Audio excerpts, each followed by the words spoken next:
Hi எல்லோரும் எப்படி இருக்கீங்க?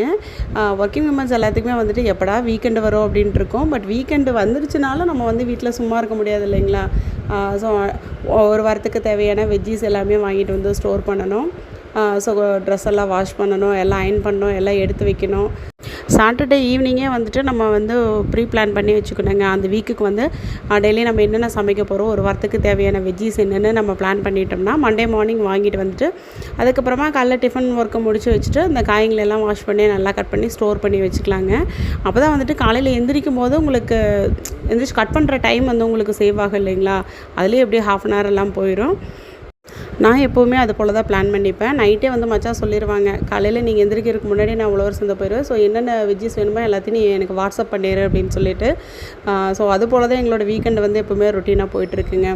ஸோ அன்றைக்கி டிஃபன் எல்லாமே முடிச்சுட்டு பார்த்தா ஏதாவது ஸ்நாக்ஸ் கொடுங்கம்மா அப்படின்னு சொல்லி, நம்ம சரஸ்வதி பூஜை ஆயுத பூஜைக்கு சாமி கும்பிட்றதுக்கு வாங்கின பொரி இருந்தது இல்லைங்களா? நான் அக்கேஷனலாக தான் வாங்குவேன்.